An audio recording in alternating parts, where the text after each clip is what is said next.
Hello everyone, welcome to another exciting episode of This Week in Comics. I'm Sid. I'm Pete. And we're in Comic Connections, as we are every week, to bring you a fine look at all the great comics coming out this week. I'm excited about this one, Pete. Great. Transformers, issue 1, still from IDW.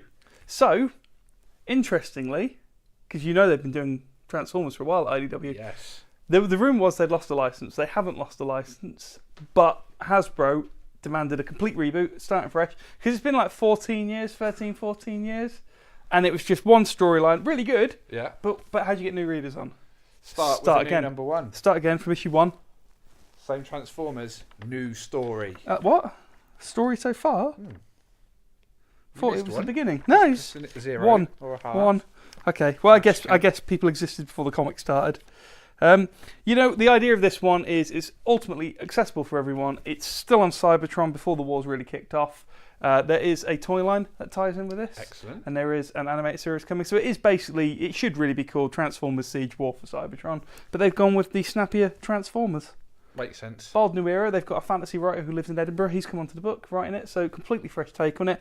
But you've still got some variant covers by the old school who did all the old IDW stuff. So if you missed your Casey Collars and your Nick Roches, and I know you love those guys, they'll still be back doing variants. So, I like the fact that you mentioned that he lives in Edinburgh.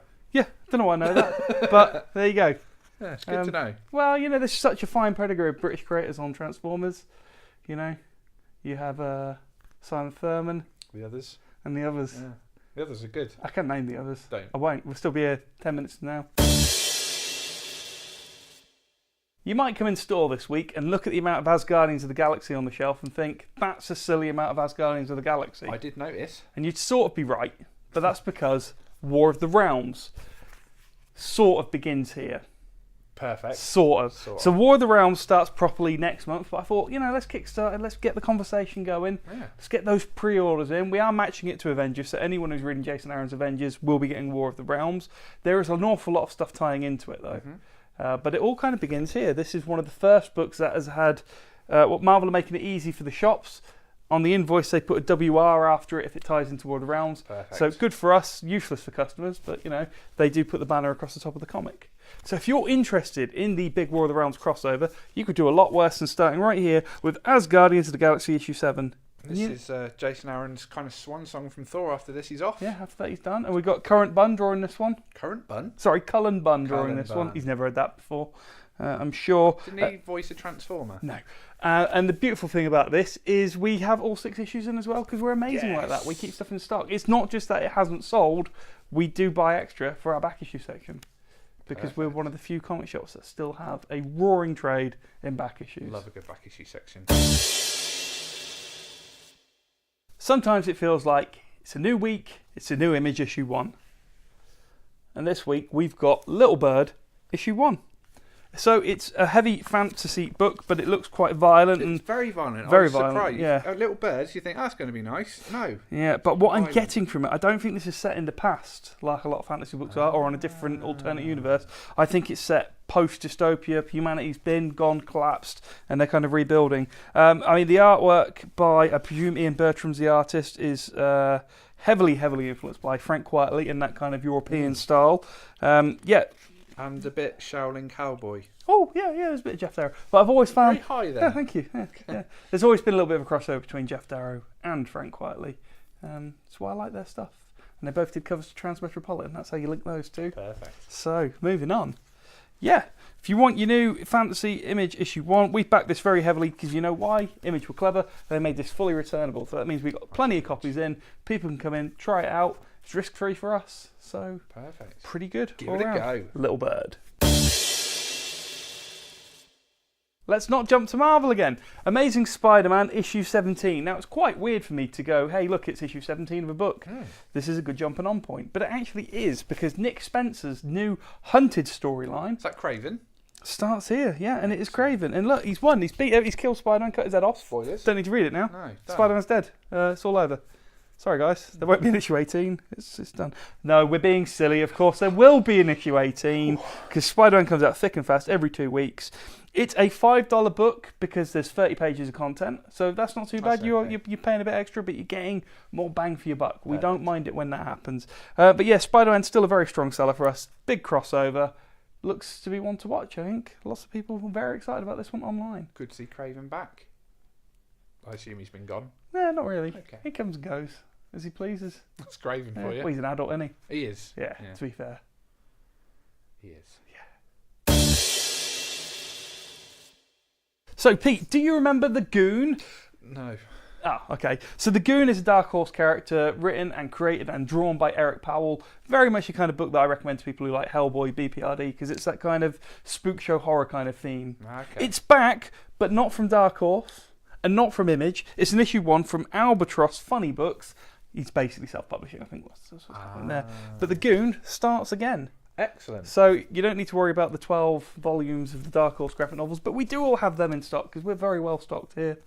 But if you want to get into Goon, this is the time. Spook show horror, like we said, Rob Zombie would love it. Why don't you? Not to be mistaken with the 90s era WWF wrestler, The Goon. Yes, or the Sean William Scott movie. The Goon, the wrestler, was Yep. a gimmick originally intended for Chris Jericho. I didn't care. It's a new issue 1 from Marvel, with Marvel in the title, but not Captain Marvel. Ms. The magnificent Ms. Marvel. Yep, the magnificent Miss Marvel. So Kamala Khan, she has a reboot for her series. The last series did very well. I think the last 2 series, because Marvel just reboot stuff all the time. But it was at like issue 38, and Marvel's like, that's a really high number. Yeah, it's big. Better make it, modern better comics. reboot it. So there you go, new issue 1. If you've been interested in the adventures of Kamala Khan, you can do a lot worse and check this out. It's written by Saladin Ahmed, who's been doing great stuff on the Miles Morales comic. So highly recommend this one. I'm looking forward to checking it out. Artwork by Minkyu Jung. Probably haven't pronounced that correctly, but I tried and I did it confidently. We can ask. Yeah. So, yeah, the adventures of Kamala Khan continue at Marvel. So check that one out. There's been a couple of Conan books out recently. There's another one. Yep. So Age of Conan. I'm just going to put this out here. In the 3 months since Marvel have had the Conan license back, start at the beginning of the year, that is the 7th Conan book they've released. They're already at issue 4 of the Jason Aaron Conan, which I'm okay with because Jason Aaron's a solid writer. Yep. You want some swords and sandals, hack slash stuff, you can do a lot worse than Jason Aaron. Then, of course, they brought back Savage Sword of Conan, which, there is a pedigree for that because Marvel churned out like 240 issues back in the day. And now there's a third one. Yeah. And he's going to be in Savage Avengers soon as well, hanging out with all your favourite Marvel people. Yeah, I'm quite looking forward to that. Yeah, that's right. Did we need a mini-series straight away from Marvel? Probably not. You tell us. And pre-orders say, no, we didn't need a third Conan book. But it's there. Yeah. If you do wish for more. I mean, hopefully I'm wrong. Hopefully lots of you are eager for a third Conan book. It's not monthly, it is just a mini-series, so it's got that going for it. Yeah. I just hope they don't repeat what they did with Star Wars and just kill it by releasing too much too soon. Because, just going to say that the Star Wars universe has a richer diversity of characters than Conan. Yeah. People with big swords not wearing much. The Conan universe. Doesn't include Red Sonja. Nope. Totally different. Stop me if you've heard me say this before, Pete. It's a new week. It's a new Image issue 1. I think I've heard you say that before. Seems likely. Assassination issue 1 from Image. Assassin Nation. Yeah. Clever. Assassination. Say it quicker. Assassination. Ah. See? Like the Spider-Man crossover back in the McFarlane days. And Larson. So, I'm not massively familiar with the creators on this book, but I've had a flick. It looks very nice. As you'd imagine with a book called Assassination, it's quite violent. Although not excessively. I think it will get that way. Oh, yeah, no, it has. It has, yeah. Oh, don't blow up cars. So the idea of this one seems to be there is an assassin league ranking. So who is the best assassin? So that's not a bad high concept, is it? Got some fun names as well, haven't they? So Fernando is new in at number 1. So obviously, a lot of hot gossip there. But you also have such characters as Chad Fingerman, Wistful Stan, David Bowie knife. That's one of my favourites. Just Dave. Dave, yeah. 19. Can we say that? Probably not. No, that's a swear. Was a naughty one. Yeah. Meat stick. Ugh. Don't think I want to see his weapon. Red Scorpion. Not Mr. Scorpion. No, totally different. Desert Regal. Not Stephen Regal in the desert. No, that'd be a good day. So, I mean, we've had a lot of fun just with that. Yeah, exactly. So, straight away, the first page sort of pays for the book, really, doesn't it? So. So, if you don't want to pick up Assassination and read it, at least come in and have a look at issue 1, page 1. Do that much. You'll enjoy it. You can do a lot worse. So, yeah, that's it for comics. And then, you notice something there? No DC. That's why I didn't really hold a lot. Yeah, he only holds comics if they're DC. Yeah, or basically. if I don't want to touch a Conan miniseries. Yeah, I'm your man for that. Yeah. Pete is very good at holding DC. There was some good DC stuff out this week, though. Can't talk about everything, but Superman's out. Flash. Yeah, no, it's a good week. Wonder DC, Twins issue 2. Oh, Wonder Twins, so good. But yeah, like you say, it's all stuff that's kind of deeply in. There's no amazingly accessible jumping on points. Of course, come and talk to us because we have back issues and we can find you a jumping on point. Yeah, we can. But you know, we had Doomsday Clock and Heroes in Crisis and all that good stuff just in the last 2 weeks. I guess you can't. Kind of everything. I suppose the big one we should have mentioned was Batman Who Laughs, The Grim Knight, the origin story. Grab one quick. It's just there. Yep, there it is. Put your hand out. Yep. This? Yep. That's not it, is it? No, across one. That's it. Yep. I've got them all. Oh, we're out of time.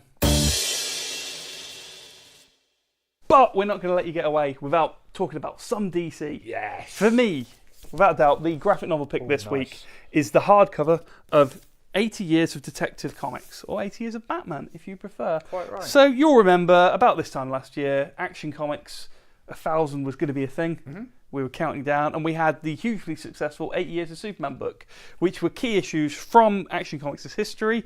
No Superman 75, because that isn't Action Comics. That was Superman. Quite right. So it's the same deal with this. It's got key picks from Detective Comics from the last 80 years, but I'm hoping they'd followed the Superman one and contextualised them with essays. Yes, they have. So, you know what? It's the essays that actually made me keep that book, because I have a lot of these stories already. Certainly the ones I want in my collection I already have, but the essays really do help contextualise what was happening at that time and that place with that character, and why Batman has been such a mainstay of comics for 80 years. He's popular.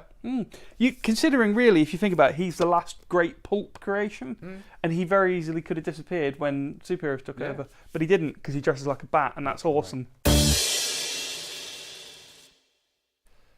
A lot of you watch Titans on Netflix. If you did, you saw an episode devoted to the Doom Patrol, who have got their own series. Oh, nice. Sort of piloted it in there. Exactly. Sort of like Mork and Mindy on Happy Days. Very similar to that, but featuring Doom Patrol. And if you've maybe enjoyed that episode, or maybe you're enjoying the Doom Patrol series, which has definitely started in America, think it started over here, don't know. You tell us. I'm sure it has. Who knows?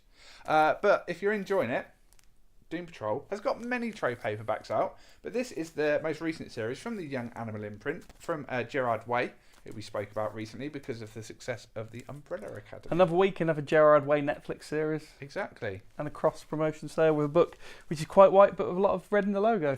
Are we in the Matrix? I think we are.